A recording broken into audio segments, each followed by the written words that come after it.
ಹೊಸ ವರ್ಷಕ್ಕೆ ದಿನಗಣನೆ ಆರಂಭ ಆಗಿದೆ. ಸಂಭ್ರಮಾಚರಣೆಯ ಮೂಲಕ ಹೊಸ ವರ್ಷವನ್ನ ವೆಲ್ಕಮ್ ಮಾಡ್ಕೊಳ್ಳೋದಕ್ಕೆ ಯೂತ್ಸ್ ಈಗಾಗಲೇ ಪ್ಲಾನ್ ಅನ್ನು ಮಾಡ್ತಾ ಇದ್ದಾರೆ. ಅದರಲ್ಲೂ ಕೂಡ ನೀವು ಕಪಲ್ಸ್ ಆಗಿ ಬ್ರಿಗೇಡ್ ರೋಡಿಗೆ ಹೋಗಬೇಕು ಅನ್ನುವಂತಹ ಪ್ಲಾನ್ ನಲ್ಲಿದ್ರೆ ನಿಮಗೆ ಒಂದು ಗುಡ್ ನ್ಯೂಸ್ ಕೂಡ ಸಿಗ್ತಾ ಇದೆ.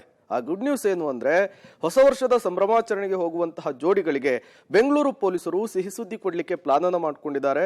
ಹೊಸ ವರ್ಷಕ್ಕೆ ಬೆಂಗಳೂರಿನ ಬ್ರಿಗೇಡ್ ರೋಡ್ನಲ್ಲಿ ಕಪಲ್ಸ್ಗೆ ಈ ಬಾರಿ ಪ್ರತ್ಯೇಕವಾದಂತಹ ಮಾರ್ಗವನ್ನು ಮಾಡಿಕೊಟ್ಟು ಸಂಭ್ರಮಾಚರಣೆಗೆ ಅನುವು ಮಾಡಿಕೊಡಲು ಬೆಂಗಳೂರು ಪೊಲೀಸರು ಪ್ಲಾನ್ ಅನ್ನು ಮಾಡ್ಕೊಳ್ತಿದ್ದಾರಂತೆ. ಕಳೆದ ವರ್ಷ ಹೊಸ ವರ್ಷ ಸಂಭ್ರಮಾಚರಣೆಯ ವೇಳೆ ಕೆಲ ಪುಂಡರು ಗುಂಪಿನಲ್ಲಿ ಯುವತಿಯರೊಟ್ಟಿಗೆ ಅಸಭ್ಯವಾಗಿ ವರ್ತಿಸಿ ಅಲ್ಲಲ್ಲಿ ಸಣ್ಣ ಪುಟ್ಟ ಅಹಿತಕರ ಘಟನೆಗಳಿಗೆ ಸಾಕ್ಷಿಯಾಗಿತ್ತು. ಹಾಗಾಗಿ ಈ ಬಾರಿ ಆ ರೀತಿಯ ಘಟನೆಗಳಿಗೆ ಅವಕಾಶವನ್ನು ಕೊಡಬಾರ್ದು ಅಂತ ಹೇಳಿ ಹೊಸ ವರ್ಷದ ಸಂಭ್ರಮಾಚರಣೆಗೆ ಬರುವಂತಹ ಕಪಲ್ಸ್ಗೆ ಅಂದ್ರೆ ಜೋಡಿಗೆ ಪ್ರತ್ಯೇಕ ಮಾರ್ಗವನ್ನ ಮಾಡಿ ಅಲ್ಲಿಯೇ ಕಪಲ್ಸ್ ಹೊಸ ವರ್ಷವನ್ನ ಸೆಲೆಬ್ರೇಟ್ ಮಾಡ್ಕೊಳ್ಳೋದಕ್ಕೆ ವಿಶೇಷ ವ್ಯವಸ್ಥೆಯನ್ನ ಕಲ್ಪಿಸಿಕೊಡ್ಲಿಕ್ಕೆ ಚಿಂತನೆ ನಡೀತಾ ಇದೆಯಂತೆ.